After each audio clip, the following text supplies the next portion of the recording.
Here comes. What's that? Well, this is the one that has all the requirements about the grade.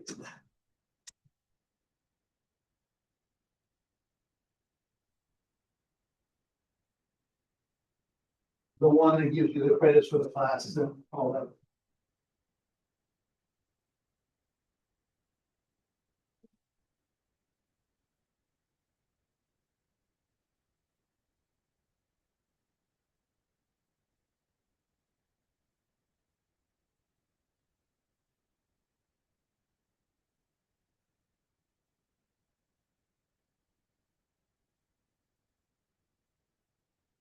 Okay, same as it ever was. No, that's the same, except for the names.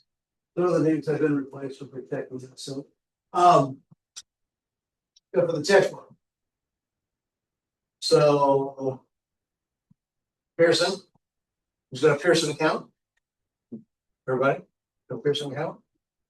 No. So we do Pearson online textbook, and I'll show you how to get into that. The last page on the syllabus, yeah, there's 4 pages. That's how we get into Pearson. All the homework's done on this Pearson MyLab. It's this textbook, Mathematics, Elementary and Middle School Teachers by Savella Blackman, 6th edition. It's the one I used to teach the 10A class. We didn't have me for 10A. That's the one that they're going to use here. So, good news is you can buy 1 semester's worth. You don't need to buy 2 semesters worth. So everything is there on their website. It's an ebook, electronic book. All the homework is on that website. Sometimes I'll put a quiz up on their website, or a test maybe on their website.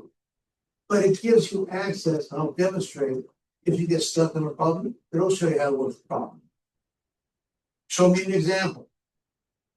It'll show you an example of the homework question, and then you got to work a different problem. Or show me how to do this problem, and it'll work to help you figure out that problem, and then give you a different problem to do for homework.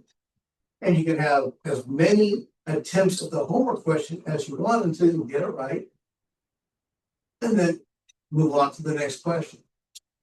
And this way, homework is not an arbitrary call by me. When I work out of a textbook, and people are turning in paper homework, and I'm looking at homework, and some people do immaculate, beautiful work, and I can tell that a 2 looks like a 2, and that's a 5 instead of a 2, and all the homework is there. And then over here, I don't know what that is. I don't know if it's all the problems or not, because sometimes they're out of order. I don't know if they're just copying them out of the back of the book, because I can't tell. But they have 75 pages worth.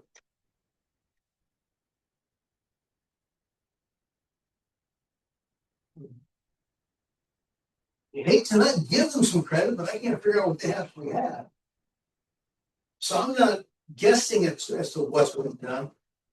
Pearson gives you 95%, 95% of the work, gives you 100%, 100% of the work. If you do 28.2%, you're going to get 28.2%.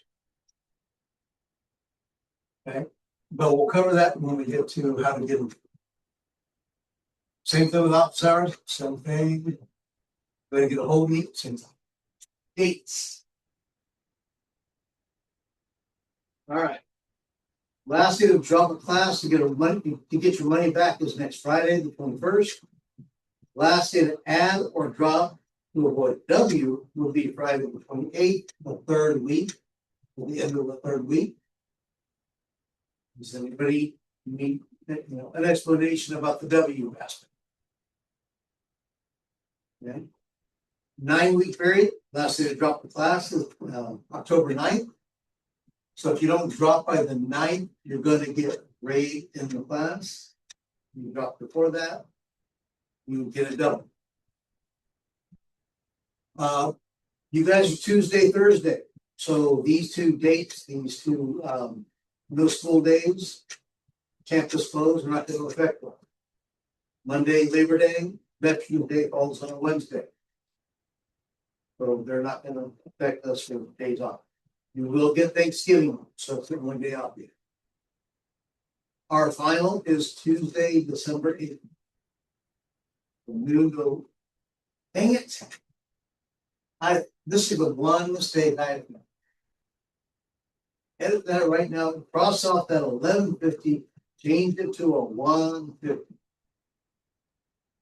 Because we can't go back in time, at least not yet.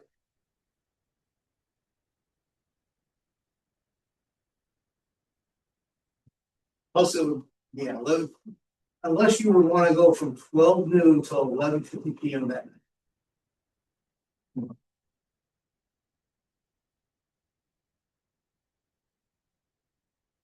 I think you must have been the last syllabus I wrote, so we can fun.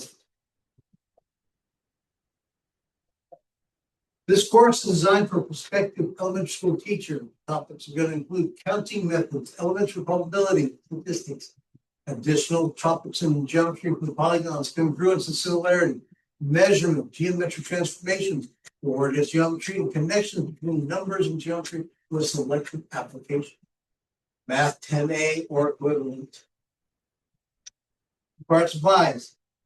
A graphing calculator would be nice, TI 83 or 84, or at least a scientific calculator. So at least a scientific. If you get to the library, they have some graphing calculators that you can borrow for the entire semester. All you need is a first come, first serve ID number. Okay. You cannot use your cell phone. You cannot use a tablet. You cannot use any internet device as a calculator. You can't share calculator. I don't have any graphing calculators to lend. When I demonstrate in class, the only thing I put up on the board though is the graphing calculator. So I'll demonstrate with this one, but I don't have anything to lend.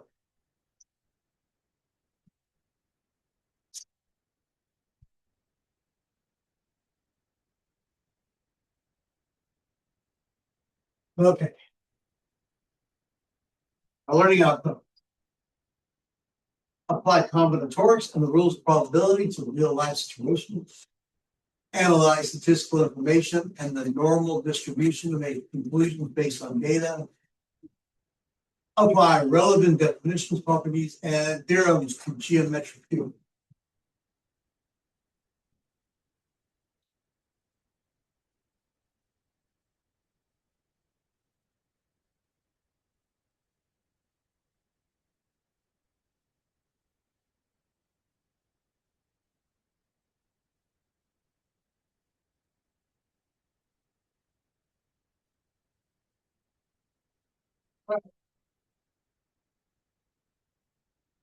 If you were teaching,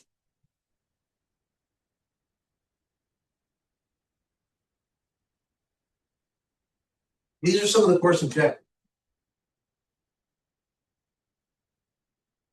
So let's start with this first course objective. I want to cover some of these rules, 1 through 7 of those rules. I only want to cover the prime numbers that are. I don't want to cover the ones that are prime. So what do I start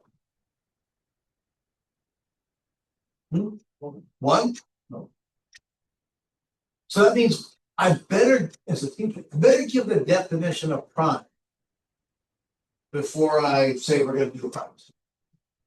A prime number is any number greater than 1 that is only divisible by 1 in itself. Prime number is a number that's greater than 1 and only divisible by 1 in itself. So what would I say?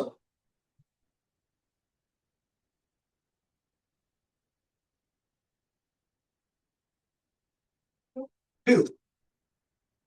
So greater than 1, so it can't be 1. So what's the next number in the list? The only thing that goes in 2 is 1 times 2, divisible by 1 and itself. And then we go to the next one, 3. 3, 1 times 3. And then 4, 4 is not prime. 1 times 4 and 2 times 2. And then 5, 1 times 5. 6 is not prime. 1 times 6 and 2 times 2. And then 7 is prime.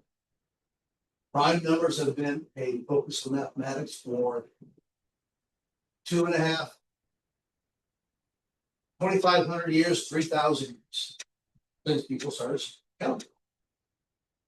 So if I look at these first 2, 2, 3, first 4. This is something I did not understand until I had to start teaching it. And I didn't even think I understood it until I actually started teaching higher level material. And I wish I understood this when I was a student. Wish I understood it. I wish I understood it when I was teaching lower level mathematics. Math is a freaking language. It's as much of a language as it is when you take a foreign language, like for me, any language be foreign except for English. So Spanish or French, German or Japanese or whatever. Klingon is a foreign language. So for some reason the glare is really not that it matters too much right now.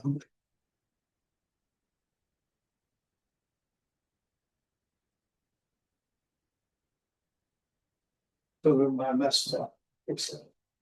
Analyze. Well, let's read the whole thing. Analyze the structure and properties of whole, rational, and real numbers. Not real numbers is language.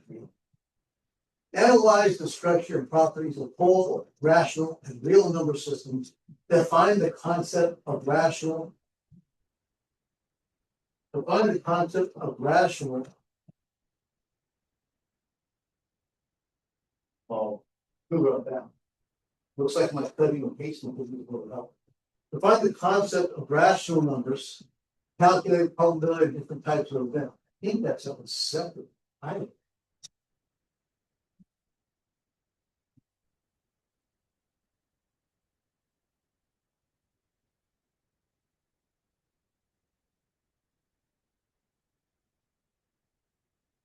I have been separate. I'm gonna have to double check that. I'm sorry. Yeah, I'm sorry.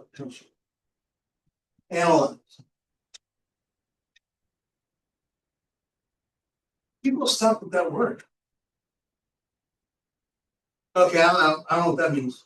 That's much they don't know what it means. They don't want to do it. Because they know when they see the word analyze, that means work. But when you break it down, it just means we're going to kind of, whatever the topic is, we're going to kind of take it apart and look at what makes it itself. We want to analyze what's going on with it so we understand it better.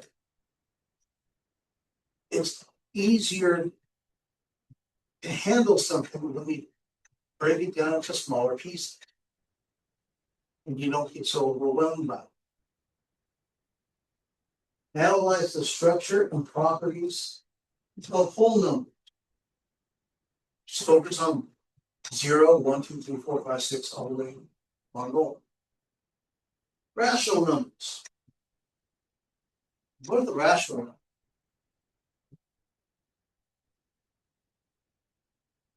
What numbers would be rational? The ones that make sense? Or... That's what happens when I think of the word rational. Irrational. Oh, don't be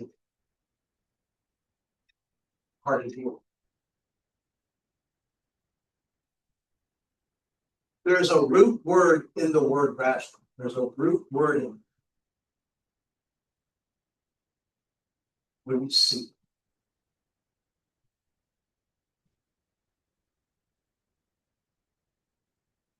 Going to help you remember what the rational numbers is.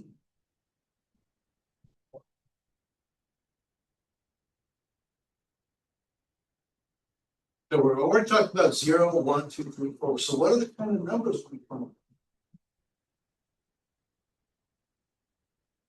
What's that? Fractions and decimals. So in the word rational, is there anything that might indicate fractions or decimals?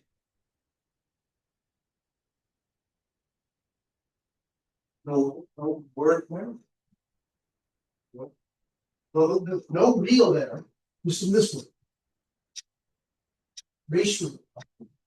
A ratio is a fraction. When you are trying to help the student remember what are the rational numbers, when you're trying to talk about rational numbers, I've been in your chair going, see that one? Because when you're looking for the rational solution to this kind of question, and it's like 40 lost. Because as soon as they start talking about what is the rational solution, don't even know what kind of solution we're looking for. You lost the irrational.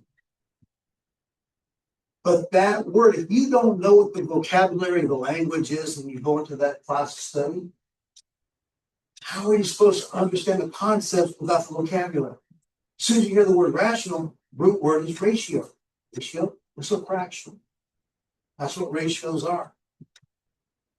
There are 2 guys to the 5 girls that are in this class. 2 to 5, 2/5. 2/5, or actually in this case, 2/7 of the class are male. 5/7 of the class female.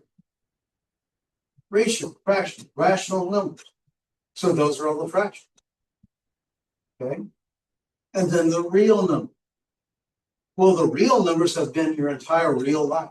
Those are all the numbers you've ever dealt with. All the positive, all the negative, all the decimal, all the fractions, all of the radical, square root 2, square root 3, square root 5, cube roots, pi, the numbers that go on forever, E, remember E, the golden ratio, all the possible numbers that have no repeating decimals and no last digit. Every single number that we possibly conceive of, except imaginary. Because imaginary is not real. Okay?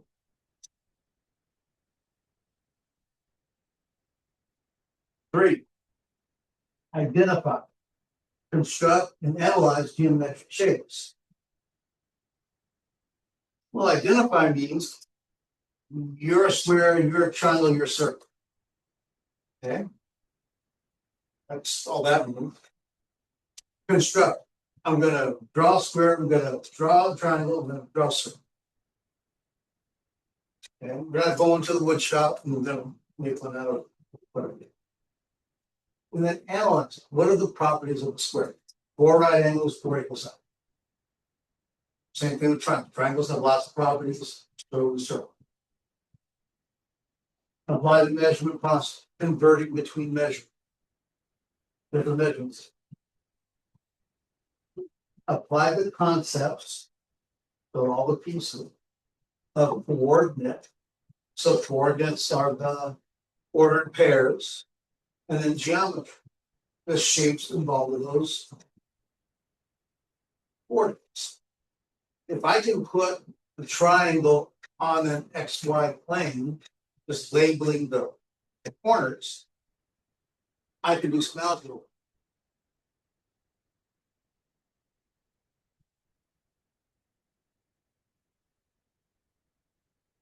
So let's do a little, just a real quick idea. You have to explain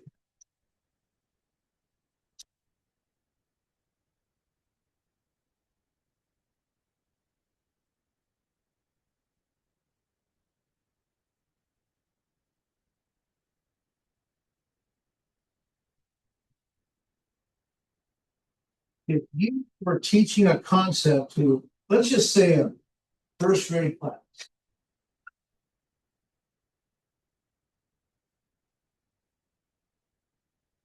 and you had to explain why that first group of blue circles is an even number of circles, and why the number of circles that are red is an odd number of circles. Why is this even? Why is that odd? To a 5 or 6 year old.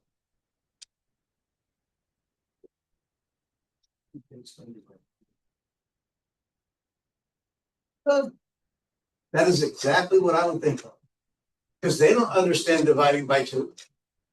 You said everybody has their own team pairing up. If everybody get a buddy. If everybody can get a buddy, so these two,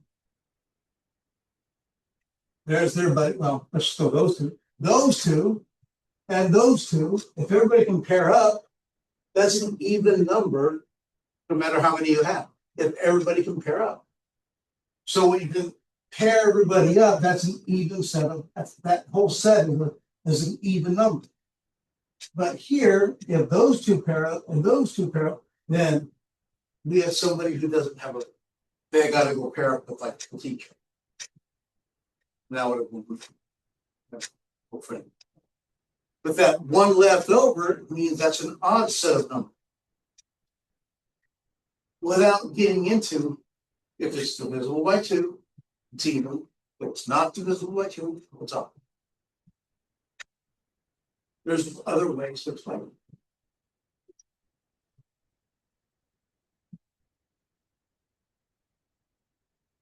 Okay, homework is to be completed on the website. Again, we're going to get into the website when we go out.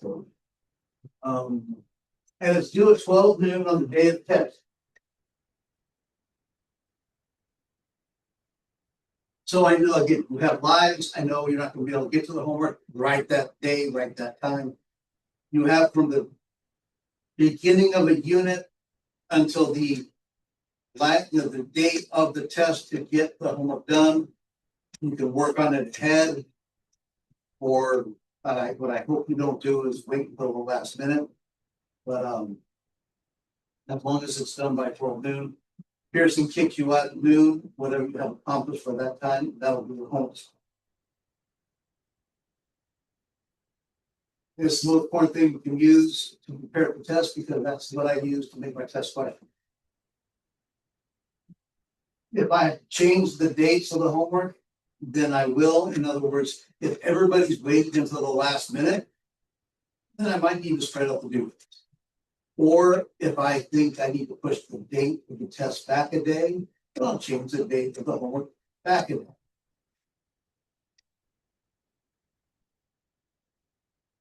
Now, I haven't put in the first homework or the whole set of homeworks yet. I don't know exactly what day our test is going to be yet. I have to put a date in. So don't panic if you see the date that goes in there. Be something weird like next week. It's just something I need to do to put in to get the homework set. Quizzes. I might give you a quiz every class meeting, which I won't. The quiz will be given after we go over the previous assignment. We'll cover previous material. Quizzes will always be announced. You'll always know well in advance. So you'll know by the week before that we're going to have a quiz, whether it be next Tuesday or Thursday. Some quizzes will be given as a take-home assignment. We'll give you a piece of paper, so bring it back next week, or bring it back on Tuesday, bring it Thursday, or whatever. I might put it on Pearson. Okay. However, if you miss the quiz, they may not be made up if you miss the quiz. If you're absent, you can't make it up. I want to give the quizzes back as quickly as I can. So if you don't take the quiz, you can't make it up. If you do poorly, you can't retake. It's a 0 or it's a low score. At the end of the session, though, I'll drop the 2 lows quiz. Okay? So there is a safety. Will I still get people to ask, can I make the quiz up next week? I'll absolutely get those questions. And I'm just gonna say, sorry, but there's no, those, for whatever reason. Because if I say yes to you and no to you, you're gonna be wondering, why did I say yes to them? So it's noted. Same thing with exams. There's minimum of 4 exams in a comprehensive final given during the course of the semester. That show as much work as possible because I'll grade the work as well as the test, as well as the answers. Partial credit if your answer's not right. You have the right work and you just messed up the calculation. So partial credit will help you pass the plan. Some people will have the right answer, but the work means absolutely nothing. You have no idea how they got there. Something smells fishy. So unless we can figure out how we got there, then we might not get full credit. Work has to justify it. So every exam is worth the same amount of percentage points. They're all worth 100%. So they all weigh the same. Even the final weighs 100%. So no test is worth any more than any other test. Final is not optional. Everybody takes the final. And if your score on the final is higher than your lowest test score, the final replaces your lowest test score. Which means there's no retakes on tests, there's no makeup test. If you miss test, it's a 0. And it stays with you the entire class. Now, this is the hard one. This is a weird one. Let's say we have, let's go with 5 tests. Somebody gets 5 tests, and they get 105 on each one.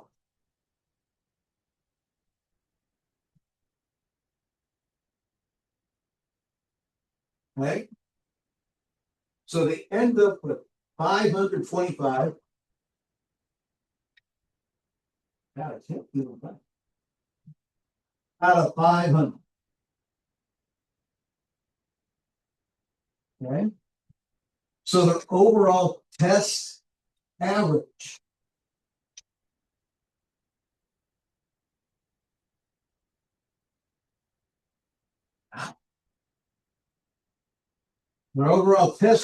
when you divide by 5, we get 105. Divide by 5, we get 100. So their average is 105%. Which makes sense because they're all 100%. Okay. When you drop one of their test scores, well, actually, remember, you're not dropping a test. You're not dropping the test. Every test counts. Then they take the final. There's no extra credit on the final. So they get 100 on the final.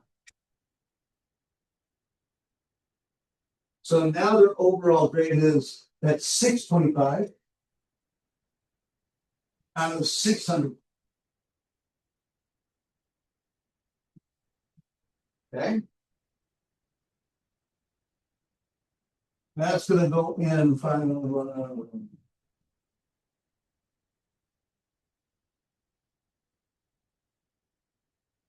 My brain's not working well. My brain's still.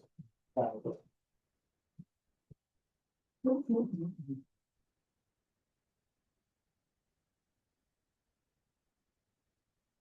104.1%, 104.2%.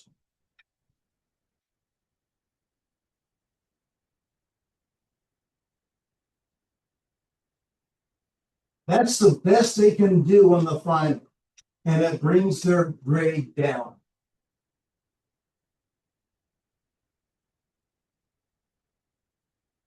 If you're going to score high, if you want to raise your 105% to a higher grade, you got to score higher than 105. On the final, you can.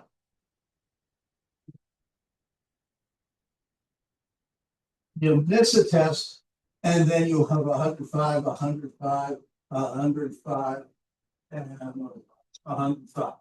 So now you have 420 out of 500 points.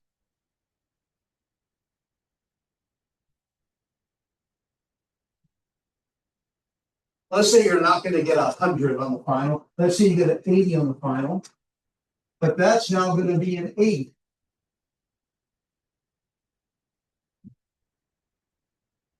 So that's an 80. So now you have 500 out of 500. You end up with 580 out of 500.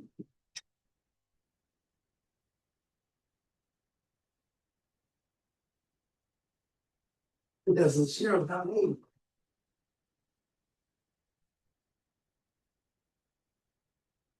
Okay. But you just got to be patient until the final. Now, this one's going to say, well, that's not fair. They had a zero, but their grade went up a whole lot. That's why when students ask me, what do I have to get on the final to do blank to my grade? I don't know. Everybody's different. This person's got to do really well because they're dealing with a zero. This person, well, just don't fail. Everybody's got different things that affect the grade. Then there's quizzes that go on. I would have to sit there and just, let's go in front of the computer and just start guessing numbers.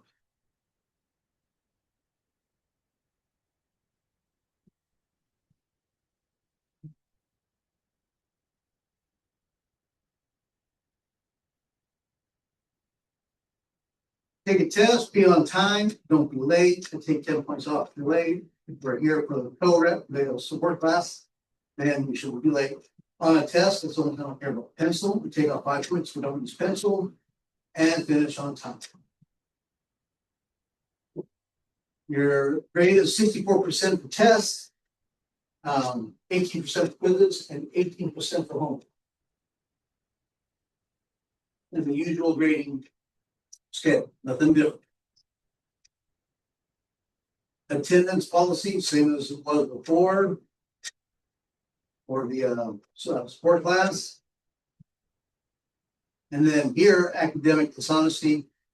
If you are cheating, plagiarism, you'd be dismissed for the day, and your test or quiz would be a 0, and that test or quiz cannot be dropped or made up by the final. And then same policy about cell phones. And if you have a verified need for academic accommodation or materials with alternate media, braille or print, electronic text, etc., per the Americans with Disabilities Act, protected by the board, the Rehabilitation Act. Let me know as soon as possible. Okay, any questions?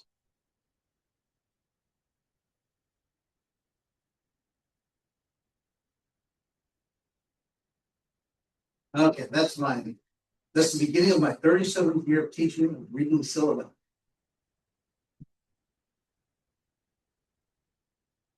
Fourth page is the Pearson line. So this is the address to get into the Pearson site. And if you already have an account, use that same account. You don't need to pick a new one. This is the course ID number.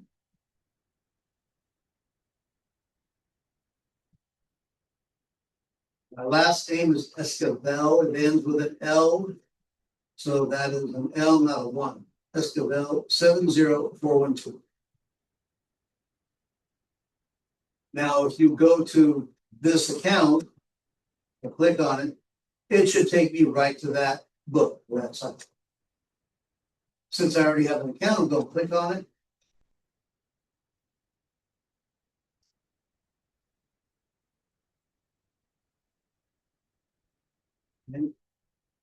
And since I'm already registered, here's where I'm at. If I haven't registered and gotten an account yet, then I would need to do that step first. If you don't have this textbook yet, here's a couple of options. You have an access code through the bookstore, or maybe you got one online from some other source. The bookstore is more expensive than buying it through Pearson. If you buy it online, make sure you get it from a reputable source. There are people out there that will sell you a used access code. It will not work again. It's already been used once. But make sure it's for this textbook. You just type, hit the button for access code and type in the access. Or you can go straight to the Pearson website.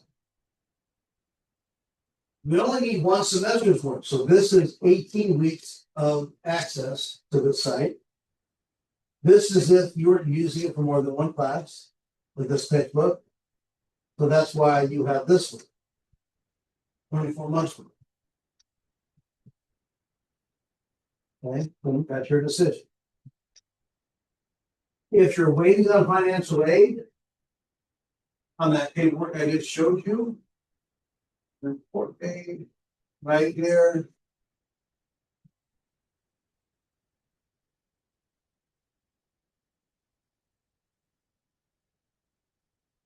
You can get right here. You can get temporary access without payment for 2 weeks. Now, it doesn't show up on mine. I can't get it because I already have a registration and I'm actually enrolled in the file. So when you pull it up, you will have that option for temporary access without payment.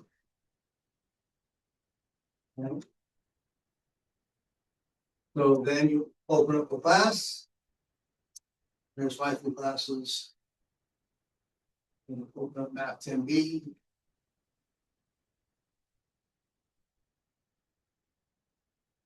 Now, here's the deal. You're going to be living here on announced assignments. That's the only place you'll ever need to be. You can go anywhere you want. Study plan is a good place to find extra practice. The e-text, this is access to the textbook, an electronic version of the textbook. Student grade book. This is where you can check to see, is your homework current? What have you been given for your homework grades? But this is not where I keep your grades. This is where I, look to see how you're doing on the Pearson stuff. But that's where all your assignments. No, I haven't gone in and cleaned up the assignments. So you're going to see a whole bunch of assignments here from last year. That's why it says they're all past due. Because they're all from last semester, last spring.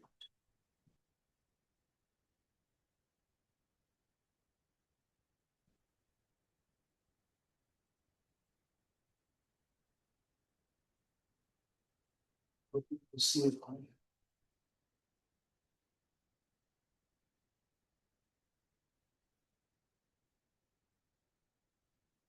I do not have a homework 0 in here like I have for my other classes because you guys will have hopefully used this already. So if you're struggling with how to use Pearson, all you gotta do is ask questions. That's why we're here. So please obtain your Pearson account and your fourth access by Thursday. That way, if there's any situation we gotta help you with it, I can do that.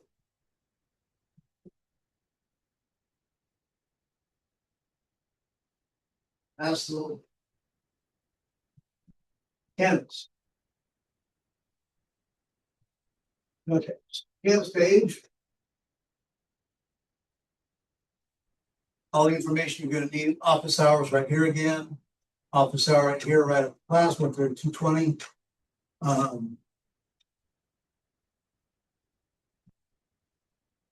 My course schedule. And then this is the link to the YouTube page. So this will take you to the YouTube page. And right here is the playlist. I go playlist. And yours will be hidden because this is my YouTube page. Mine are private, so you wouldn't have access to seeing these. You would just see the ones that I have now that are public. But you would see my math 4P and 10A and 10, you guys 10B. And all you can do is I need to go to the,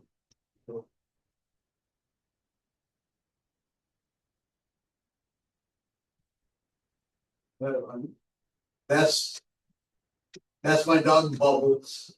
Right there, that one. Right there, that's Orlando and Wrigley. That's Orlando and Wrigley right there in the space outfit. So that's Flake, she's Captain America. So, but that's where you would go in case you just don't want to try to look for that email that had it. So right here, I already posted, there's the playlist, the support buttons. There's the one that we did today.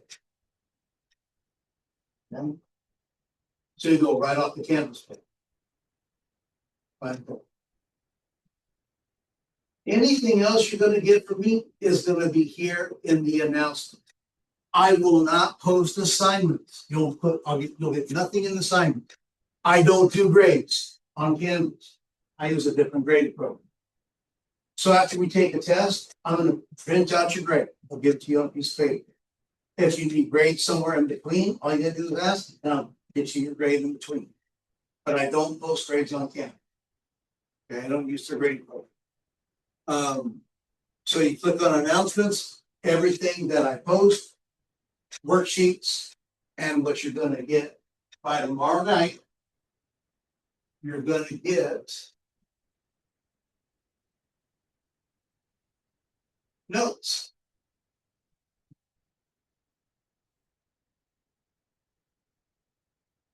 Some of you already know this.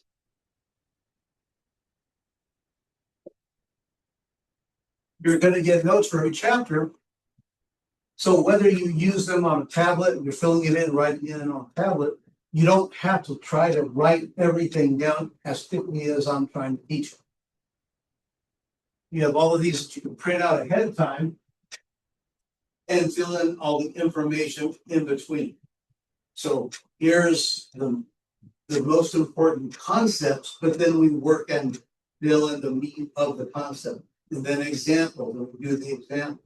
So we don't spend a lot of time writing down every single piece of information.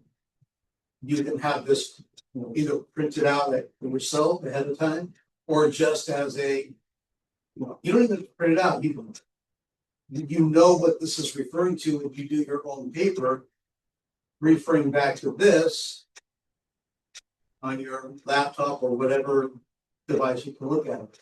Look at it. If you are going to print it out, you can print 2 pages at once. When you go to print, all you got to do is say, I would like to print, right? Here are multiple pages, give me 2 pages per 1 page. Thanks, page. If you're getting tutoring for the tutorial center, you get free printing. But you got to go to tutoring to get the free print. Okay. This document has 40 pages for chapter 8.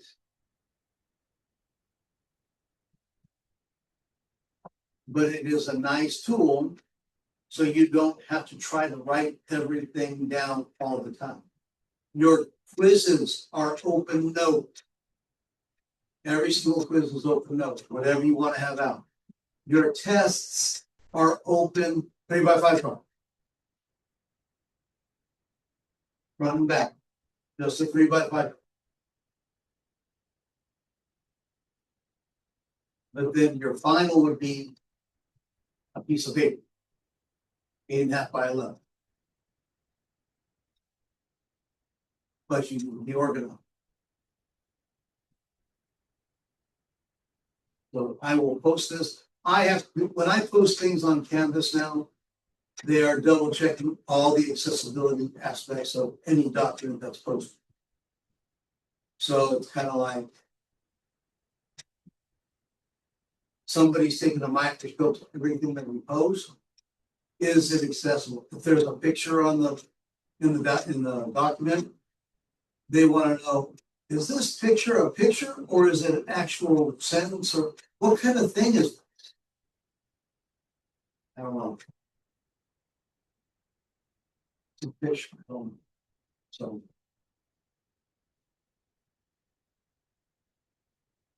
it would have been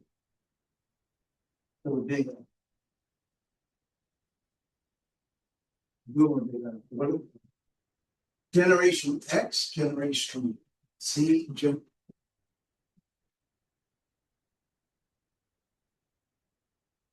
numbers. And questions from you?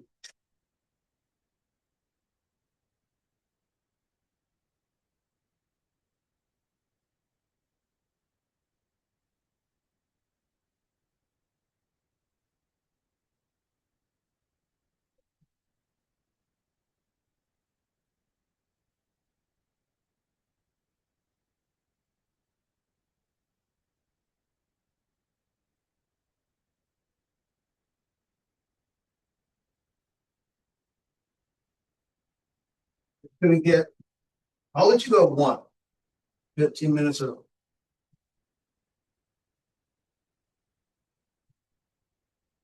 If A, B, and C are natural numbers, all right, there you go, right there. What is a natural number?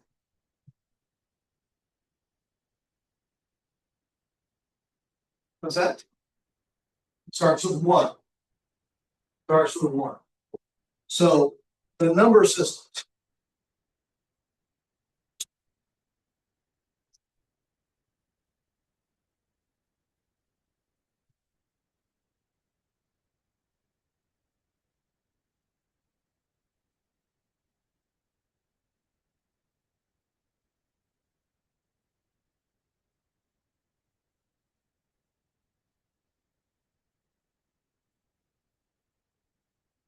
I think it was Wednesday, no, Sunday night. Watching this, it was a TED talk. It was a status. She was she was a mathematician, but she was focusing on what is the statistical probability of two people falling in love. Hard statistics. I mean, actual whether or not a husband and wife are going to make it in terms of their parents in agreement. There was actual formulas that they could use to figure out whether or not two people were going to have a longer marriage or a shorter marriage, based upon the wife and the husband's familial background. Mathematically proven that couples that argue more actually stay longer, are married longer, because they are willing to stand up for themselves. But one of the things that she brought up was this: mathematics in our history.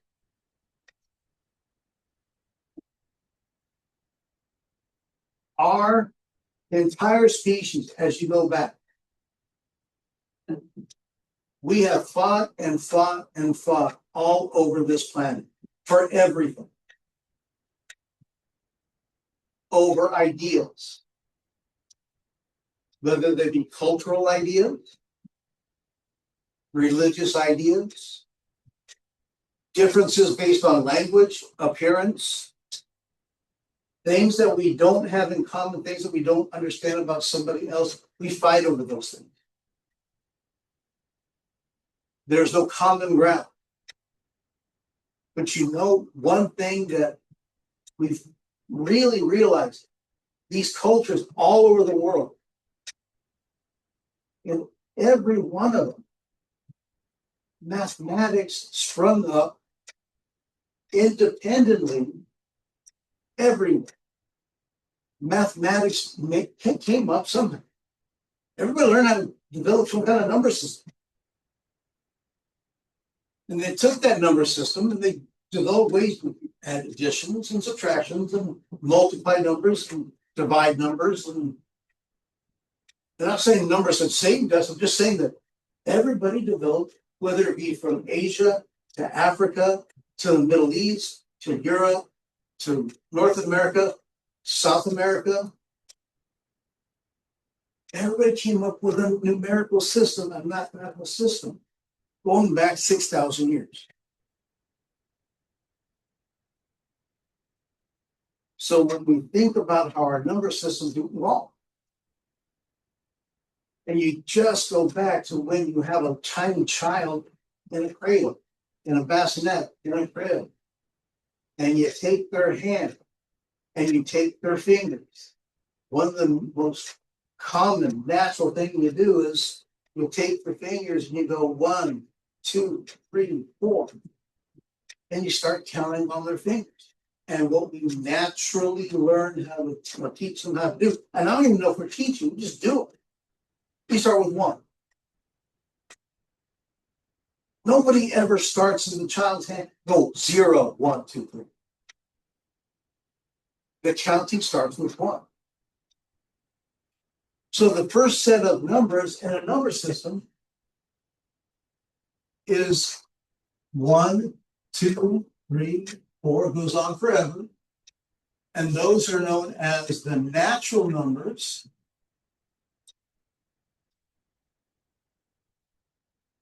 But they're also known as the counting numbers.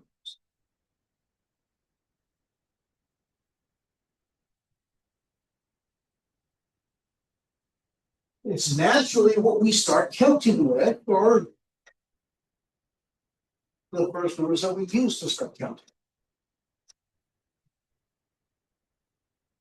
I would always get these confused. I would not remember which one was which. I never thought of it that way. I guess because I was trying to avoid the whole thinking thing. But somewhere along the line, people had to start doing some operations with numbers. 5 plus 2 is 7. 7 is here in the counting number. The answer to 5 plus 2 is here. 5 minus 2 is 3.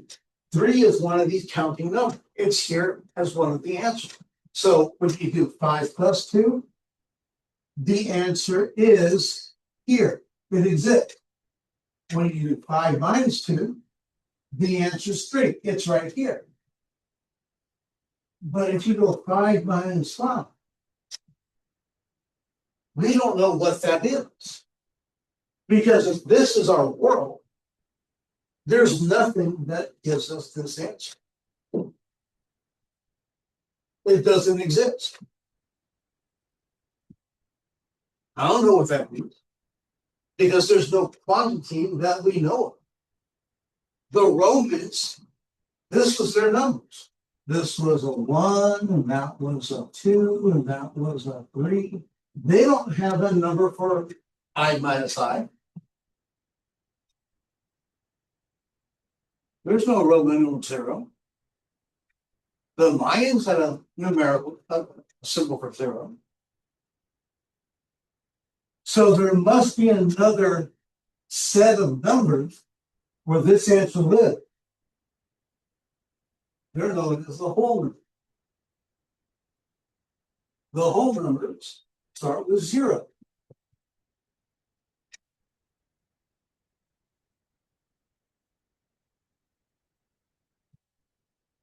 Now you can do 5 minus 5 because that's a set of numbers with 0 in it.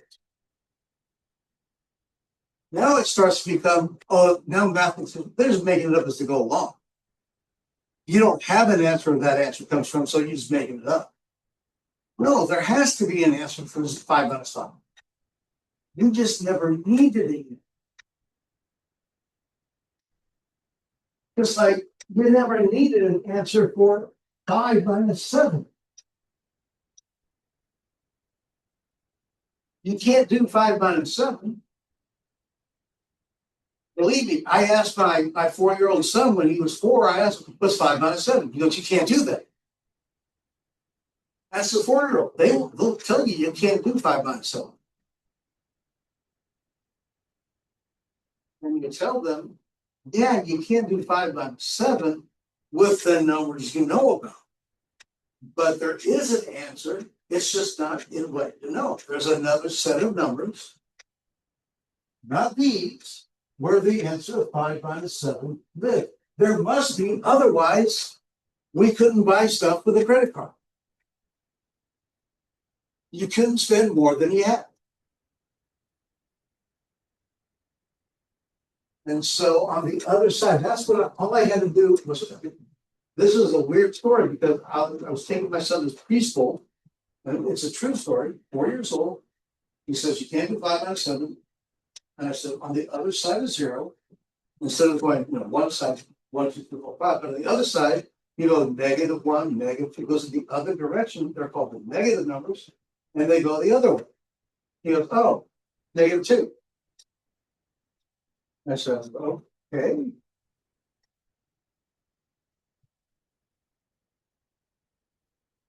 And yeah, I'm wheels in my head for a turn. Then I realized he wasn't the one who's home. He would ace all the testing.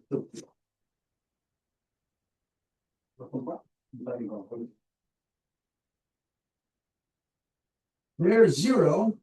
You got 1, you got -1, you got 2, you got -2, but it's balanced.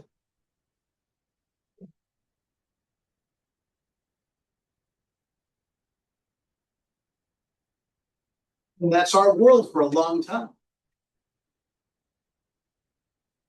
8 times 5 is 40. 40 divided by 10 is 4. Make 10 groups of how many? 10 groups of 4, as long as it goes into the even. What happens when it does? Well, then there must be numbers that live in between other numbers. Ratios and fractions and decimals. So there's other groups of numbers. These are called the integers. And we'll get further along the line to what the other ones are. But when we read this right here, we're only talking about greater than 0. The integers are numbers that are greater than 0. No decimals, no fractions, just greater than 0. A is equal to B times C. Then we can say that A is a multiple. So the word multiple means you multiply B and C together. So A is a multiple. So the definition of multiple means you multiply 2 things together to get the A. And what are those 2 things called? B and C are factors or divisors of A because they go into A even. Because you have to get the language down. What's a divisor? It divides something evenly because times another natural number n equals the other number even. What's a multiple? 2 things multiply together. I always ask this question. I never get the right answer. I'll do this. We're adding fractions.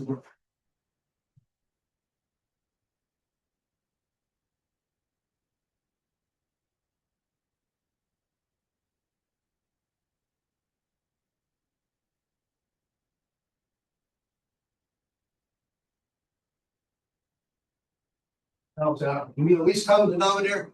What is the first number that 8 and 12 go into even? And I'll get 4. I've never had a class give me the right answer. Number 1.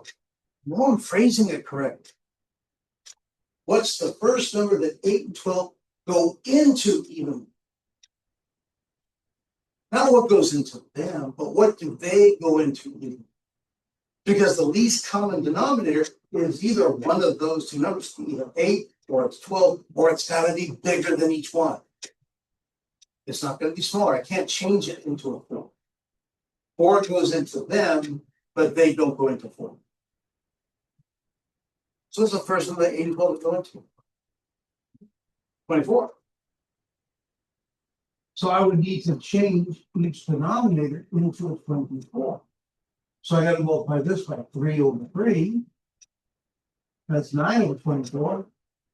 Multiply this by 2 over 2. That's 10 over 24. So now when we multiply or add those together, we get 19 over 24. Because when I always say what's the least common denominator, that doesn't describe what it is. It's the name. But what is the number they both go into? What do we need to change it to? But that always gets and generates the wrong response. They tell me what goes into them, not what they do. So I'm looking for another way to say it. Last sentence. I need and hope you. And if I have to, I'll start teaching things incorrectly, so you'll stop me. I need interaction, I need to participate, I need, and I miss. Even if you have to insult me, I don't mind. I won't insult you back, but that's okay. I need interaction because I need to know if you're getting it or not. I don't like silence, especially when I'm teaching. So please. That's very quiet. That's not bad, but if you're gonna be a teacher, then you realize they need to be engaged. The only way to really get something out of something is to be all in. That's not your best day every day. But remember, if you're not getting it, then you need to change what you're doing. Okay? All right, I'll see you on Thursday. Get into Pearson, make sure that's done, and we'll be going full board. Look for the YouTube posting, and I will also send the notes on Wednesday. Very sorry.